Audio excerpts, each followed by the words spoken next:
Satu orang, para biku, ada satu orang yang muncul di dunia ini demi kesejahteraan makhluk banyak, demi kebahagiaan makhluk banyak, atas welas asih terhadap dunia, demi kebaikan, kesejahteraan, serta kebahagiaan para dewa dan manusia.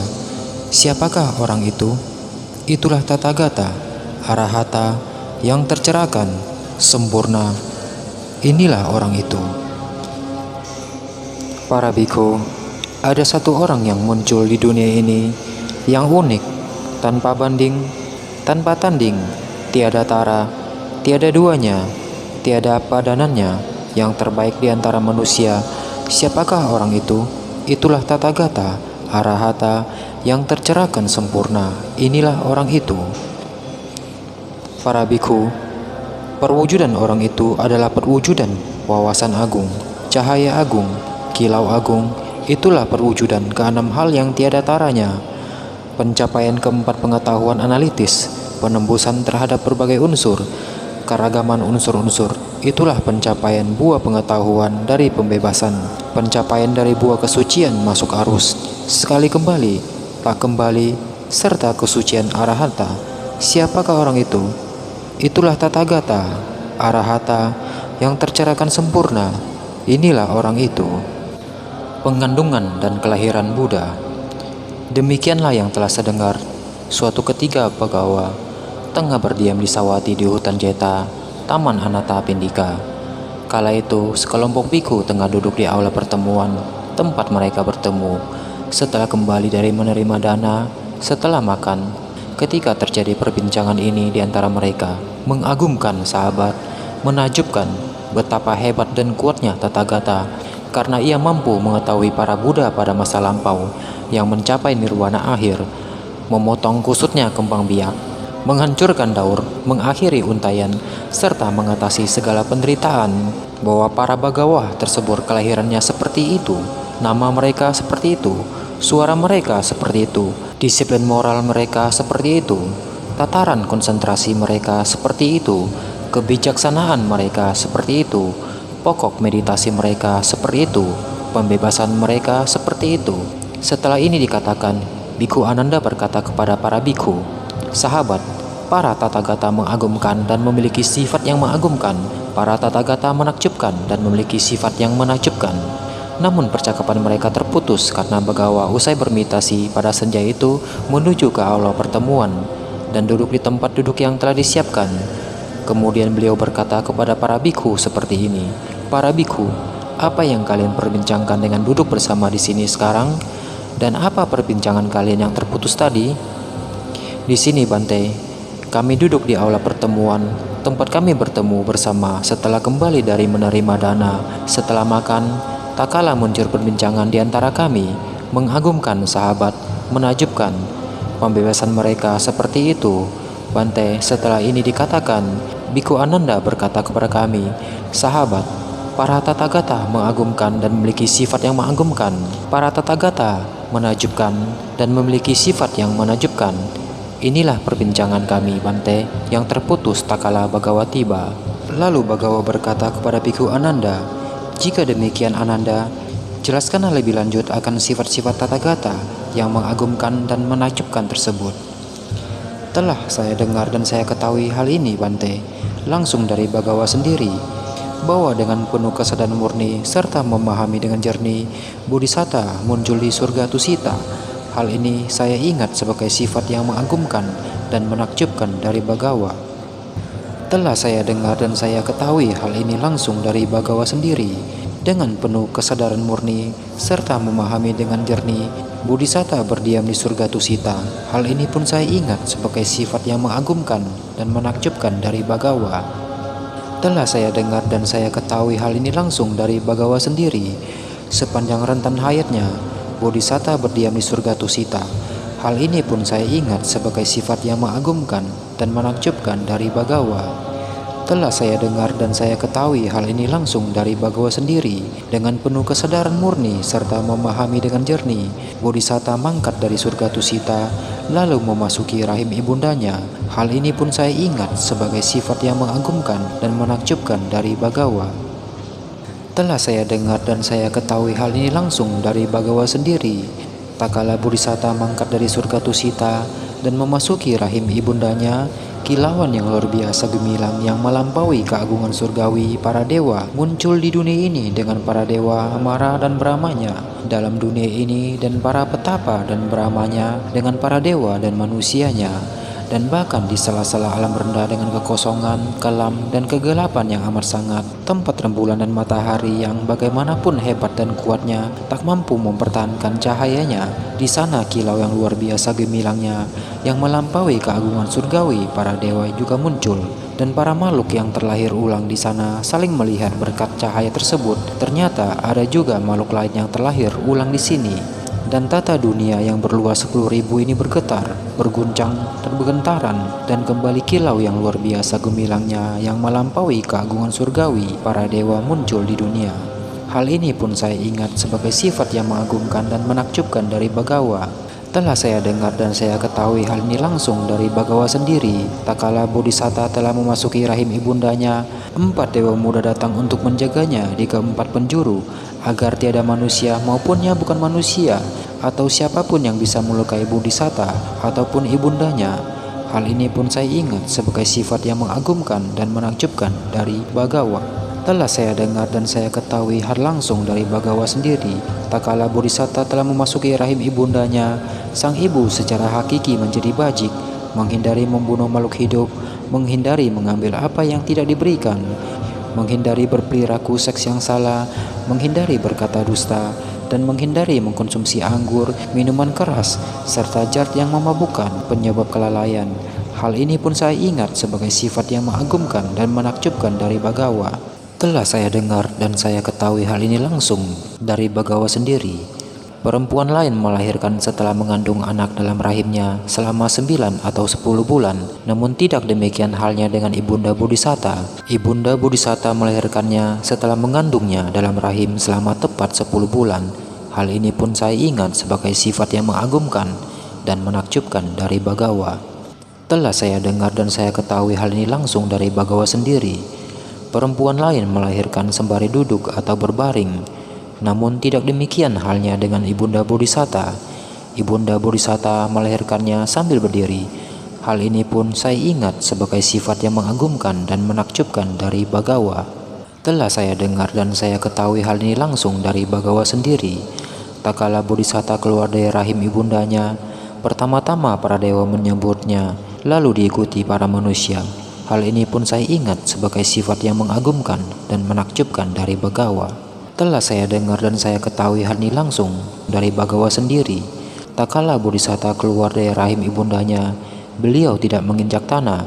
Keempat dewa muda yang menyambutnya dan membawanya ke hadapan ibundanya seraya berkata, "Berbahagialah wahai ratu, seorang putra dengan kuasa agung telah terlahir bagi ratu." Hal ini pun saya ingat sebagai sifat yang mengagumkan dan menakjubkan dari Bagawa. Telah saya dengar dan saya ketahui hal ini langsung dari Bagawa sendiri. Tak kala Bodhisatta keluar dari rahim ibundanya, beliau keluar tanpa noda, tanpa terkotoli oleh air, cairan, tubuh, atau noda apapun, bersih tanpa noda. Seandainya ada permata yang diletakkan di kain yang halus, maka permata itu tidak akan mengotori kain itu, dan kain itu tidak akan mengotori permata tersebut. Mengapa demikian? Berkat kemurnian keduanya. Demikian pula tak kala Bodhisatta keluar, beliau keluar bersih dan tanpa noda. Hal ini pun saya ingat sebagai sifat yang mengagumkan dan menakjubkan dari Bagawa. Telah saya dengar dan saya ketahui hal ini langsung dari Bagawa sendiri. Tak kala Bodhisatta keluar dari rahim ibundanya, 2 pancaran air muncul dan tercurah dari langit. Yang satu sejuk dan yang satu lagi hangat untuk memandikannya Bodhisatta dan ibundanya. Hal ini pun saya ingat sebagai sifat yang mengagumkan dan menakjubkan dari Bagawa. Telah saya dengar dan saya ketahui hal ini langsung dari Bagawa sendiri. Begitu Bodhisatta terlahir, beliau berdiri kuku dengan kaki yang menginjak tanah, lalu beliau berjalan 7 langkah ke utara, dan dengan payung putih yang dipegang menaungi dirinya, beliau meninjau tiap penjuru dan mengutarakannya ucapan dari pemimpin kaum. "Akulah yang tertinggi dunia. Akulah yang terbaik di dunia, akulah yang terutama di dunia. Inilah kelahiranku yang terakhir, tiada lagi kehidupan ulang bagiku. Hal ini pun saya ingat sebagai sifat yang mengagumkan dan menakjubkan dari Bagawa. Telah ku dengar dan ku ketahui hal ini langsung dari Bagawa sendiri. Tak kala Bodhisatta keluar dari rahim ibundanya, kilau yang luar biasa gemilangnya yang melampaui keagungan surgawi para dewa muncul di dunia ini dengan para dewa, Mara dan Brahmanya, dalam dunia ini dengan para petapa dan Brahmanya, dengan para dewa dan manusianya, dan bahkan di sela-sela alam rendah dengan kekosongan, kelam, dan kegelapan yang amat sangat. Tempat rembulan dan matahari yang bagaimanapun hebat dan kuatnya tak mampu mempertahankan cahayanya. Di sana kilauan yang luar biasa gemilangnya yang melampaui keagungan surgawi para dewa juga muncul, dan para makhluk yang terlahir ulang di sana saling melihat berkat cahaya tersebut. Ternyata ada juga makhluk lain yang terlahir ulang di sini, dan tata dunia berluas 10.000 bergetar, berguncang dan bergetaran, dan kembali kilau yang luar biasa gemilang yang melampaui keagungan surga para dewa muncul di dunia. Bahwa tak kala Bodhisatta keluar dari rahim ibundanya, kilau yang luar biasa gemilangnya serta melampaui keagungan surgawi para dewa muncul di dunia ini. Hal ini pun saya ingat sebagai sifat yang mengagumkan dan menakjubkan dari Bagawa. Demikian Ananda, ingatlah juga hal yang sebagai sifat yang mengagumkan dan menakjubkan dari Tathagata Ananda. Bagi para Tathagata, perasaan diketahui tak kala muncul, tak kala ada, tak kala lenyap. Pencerapan diketahui tak kala muncul, tak kala ada, tak kala lenyap. Pemikiran diketahui tak kala muncul, tak kala ada, tak kala lenyap. Ingatlah juga hal ini Ananda sebagai sifat yang mengagumkan dan menakjubkan dari Bagawa. Bante, karena bagi Bagawa perasaan diketahui tak kala muncul, tak kala ada, tak kala lenyap. Pencerapan diketahui tak kala muncul, tak kala ada, tak kala lenyap. Pemikiran diketahui tak kala muncul, tak kala ada, tak kala lenyap. Hal ini pun saya ingat sebagai sifat yang mengagumkan dan menakjubkan dari Bagawa. Inilah yang dikatakan Biku Ananda, sang guru merestuinya. Para biku puas dan bahagia dengan kata-kata Biku Ananda. Usaha mencapai pencerahan. Mencari keadaan tertinggi dari rasa damai luhur. Para biku, terdapat dua jenis pencarian, pencarian mulia dan pencarian hina. Dan apakah pencarian hina itu? Di sini seorang yang walaupun dirinya sendiri masih mengalami kelahiran, berusaha mencari apa juga yang masih mengalami kelahiran.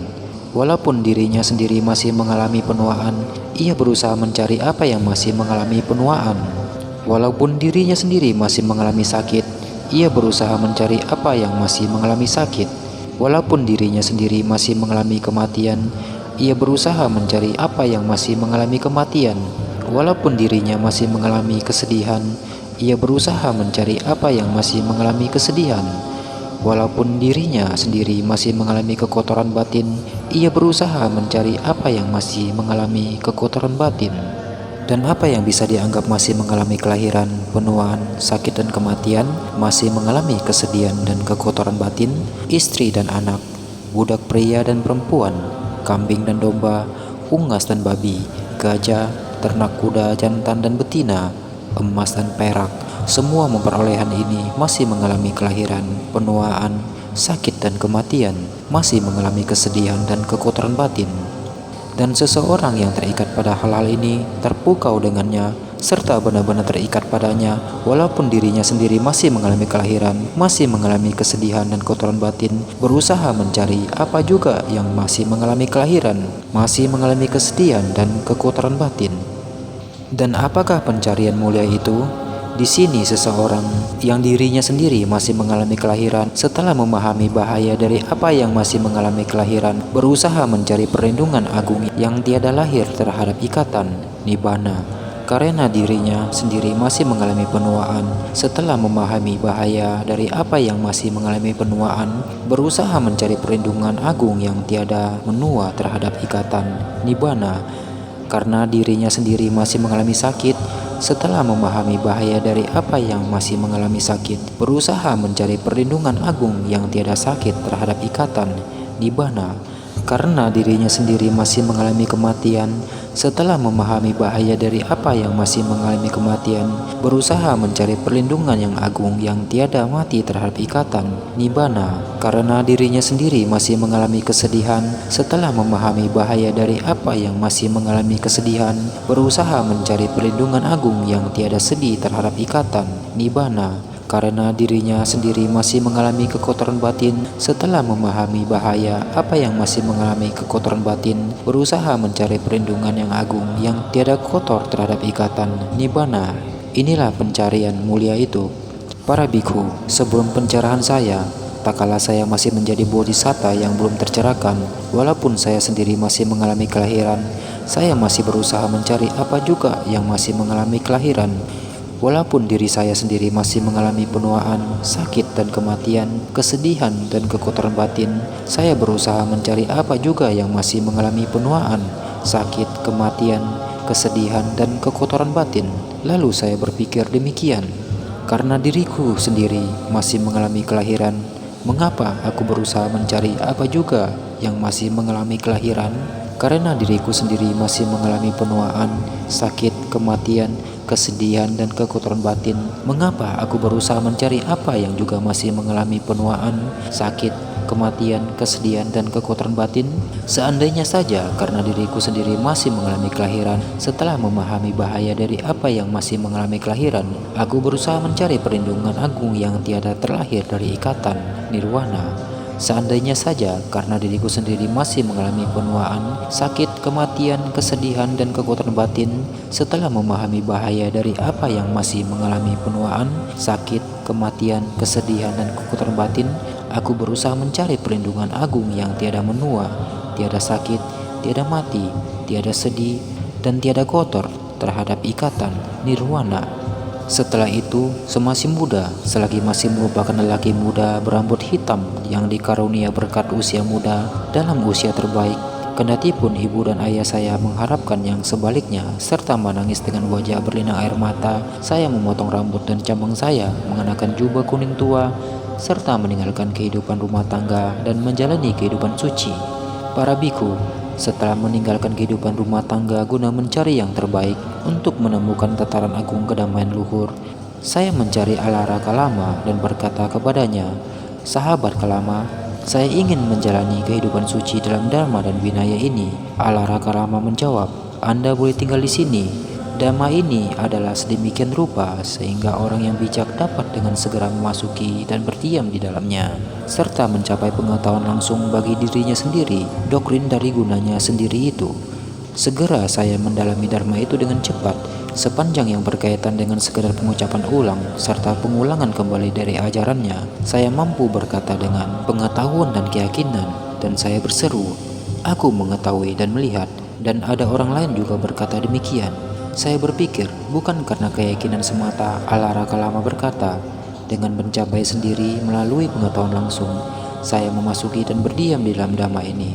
Tentunya, Alara Kalama berdiam mengetahui dan melihat Dhamma ini. Lalu saya menemui Alara Kalama dan bertanya kepadanya, "Sahabat Kalama, dengan cara seperti apa Anda menyatakan bahwa dengan pencapaian sendiri melalui pengetahuan langsung, Anda memasuki dan berdiam di dalam Dhamma ini?" Sebagai jawabnya, ia menyatakan dasar kesunyaan. Saya berpikir, bukan Alara Kalama saja yang memiliki keyakinan, usaha, kesadaran murni, samadhi, serta kebijaksanaan. Aku pun memiliki keyakinan, usaha, kesadaran murni, samadhi, serta kebijaksanaan. Bagaimana seandainya aku berusaha mencari Dharma yang dinyatakan oleh Alara Kalama telah dimasuki dan didiaminya dengan pencapaian sendiri melalui pengetahuan langsung? Segera dengan cepat saya memasuki dan berdiam dalam Dhamma tersebut dengan pencapaian sendiri melalui pengetahuan langsung. Lalu saya menemui Alara Kalama dan bertanya kepadanya, "Sahabat Kalama, dengan cara inikah Anda menyatakan bahwa Anda memasuki dan berdiam dalam Dhamma ini dengan pencapaian sendiri melalui pengetahuan langsung?" "Itulah caranya, sahabat. Dengan cara inilah, sahabat, saya juga memasuki dan berdiam dalam Dhamma ini dengan pencapaian sendiri melalui pengetahuan langsung. Suatu keberuntungan bagi kita, sahabat, suatu keberuntungan bagi kami, karena memiliki seorang suciawan seperti ini sebagai petapa sejawat kami. Demikianlah Dhamma yang saya nyatakan telah saya masuki dan saya diami dengan pencapaian sendiri melalui pengetahuan langsung. Dan damai yang Anda masuki dan diami dengan pencapaian sendiri melalui pengetahuan langsung merupakan damai yang saya nyatakan telah saya masuki dan saya diami dengan pencapaian sendiri melalui pengetahuan langsung. Demikianlah Anda mengetahui damai yang saya ketahui, dan saya juga mengetahui damai yang Anda ketahui. Sebagaimana saya, demikian juga Anda. Sebagaimana Anda, demikian juga saya. Marilah sahabat, marilah kita memimpin persamuan ini bersama. Demikianlah ala raka lama, guru saya menempatkan saya, siswanya, sejajar dengan dirinya sendiri, dan menganugerahkannya penghormatan yang tertinggi kepada saya. Namun terpikir oleh saya, damai ini tidaklah menghasilkan lenyapnya keterikatan, lenyapnya nafsu keinginan, keberhentian, kedamaian, pengetahuan langsung, pencerahan, nibbana, namun hanya menimbulkan kelahiran ulang di dasar kesunyaan. Karena tak puas dengan dhamma tersebut, karena kecewa dengan dhamma tersebut, saya pergi.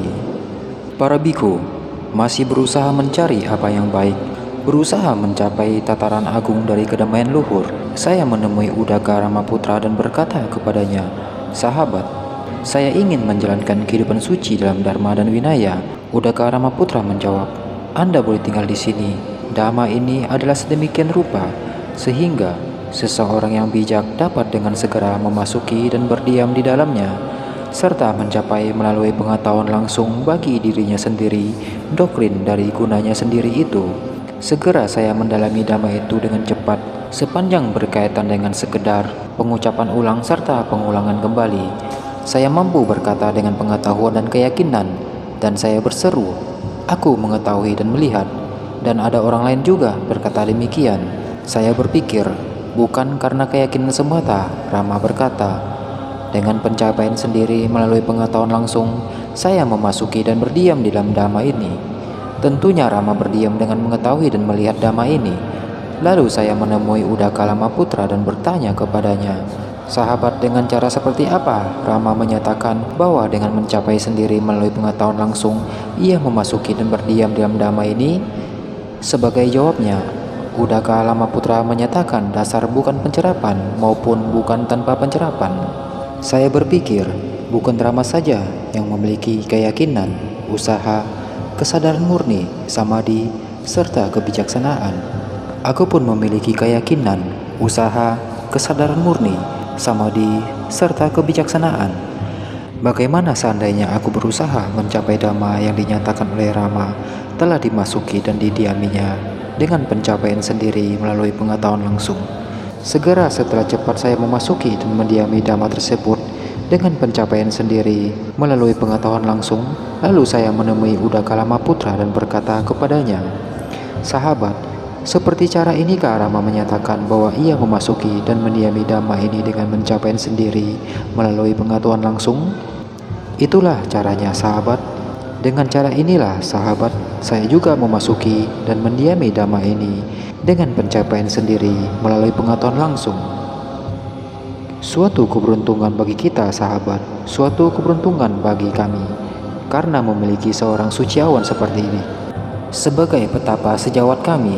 Demikianlah dhamma yang dinyatakan Rama telah ia masuki dan ia diami dengan mencapainya sendiri melalui pengetahuan langsung, merupakan dhamma yang Anda masuki dan damai dengan pencapaian sendiri melalui pengetahuan langsung. Dan dhamma yang Anda masuki dan diami dengan pencapaian sendiri melalui pengetahuan langsung merupakan dhamma yang Rama nyatakan telah ia masuki dan ia diami dengan pencapaian sendiri melalui pengetahuan langsung. Demikianlah Anda mengetahui dhamma yang diketahui Rama, dan Rama mengetahui dhamma yang Anda ketahui. Sebagaimana Rama, demikianlah juga Anda. Sebagaimana Anda, demikian juga Rama. Mari sahabat, sekarang pimpinlah persamuan ini. Demikianlah Udaka Ramaputra, petapa sejawat saya, menempatkan saya sebagai guru dan menganugerahkan penghormatan yang tertinggi kepada saya. Namun terpikir oleh saya, dhamma ini tidaklah menghasilkan lenyapnya keterpikatan, lenyapnya nafsu keinginan, keberhentian, kedamaian, pengetahuan langsung, pencerahan, nibbana, namun hanya menghasilkan kelahiran ulang di dasar bukan pencerapan maupun bukan tanpa pencerapan. Karena tak puas dengan dhamma tersebut, karena kecewa dengan dhamma tersebut, saya pergi. Para biku masih berusaha mencari apa yang baik, berusaha mencari tataran agung dari kedamaian luhur. Saya mengembara secara bertahap melewati negeri Magadha sampai akhirnya tiba di Uruvela di dekat Samanigama. Di sana saya melihat sebidang wilayah yang sesuai, hutan yang menyenangkan dengan sungai beraliran jernih dengan tepian halus dan lembur, serta sebuah desa setempat untuk tempat memperoleh dana. Saya berpikir, ini adalah sembilan wilayah yang sesuai. Ini adalah hutan yang menyenangkan dengan sungai beraliran jernih dengan tepian yang halus dan lembut, serta sebuah desa setempat untuk memperoleh dana. Tempat ini bermanfaat untuk perjuangan seorang putra negeri yang hendak berjuang, dan saya duduk di sana seraya berpikir, tempat ini bagus untuk berjuang. Para biku, lalu karena saya sendiri masih mengalami kelahiran, setelah memahami bahaya dalam apa yang masih mengalami kelahiran dan berusaha mencari perlindungan agung terhadap ikatan nirwana, saya mencapai perlindungan agung yang tiada lahir terhadap ikatan nirwana. Karena saya sendiri masih mengalami penuaan, setelah memahami bahaya dalam apa yang masih mengalami penuaan dan berusaha mencari perlindungan agung terhadap ikatan nibbana, saya mencapai perlindungan agung yang tiada menua terhadap ikatan nibbana. Karena saya sendiri masih mengalami sakit, setelah memahami bahaya dalam apa yang masih mengalami sakit dan berusaha mencari perlindungan agung terhadap ikatan nibbana, saya mencari perlindungan agung yang tidak sakit terhadap ikatan nibbana. Karena saya sendiri masih mengalami kematian, setelah memahami bahaya dalam apa yang masih mengalami kematian dan berusaha mencari perlindungan agung terhadap ikatan nibbana, saya mencapai perlindungan agung yang tiada mati terhadap ikatan nibbana. Karena saya sendiri masih mengalami kesedihan, setelah memahami bahaya apa yang masih mengalami kesedihan dan berusaha mencari perlindungan agung terhadap ikatan nibbana, saya mencapai perlindungan agung yang tiada sedih terhadap ikatan nibbana. Karena saya sendiri masih mengalami kekotoran batin, setelah memahami bahaya dalam apa yang masih mengalami kekotoran batin dan berusaha mencari perlindungan agung terhadap ikatan nirvana, saya mencapai perlindungan agung yang tiada kotor terhadap ikatan nibbana. Pengetahuan dan pandangan timbul dalam diri saya. Pembebasanku tak terguncangkan. Inilah kelahiranku yang terakhir. Tak akan ada lagi kelahiran baru.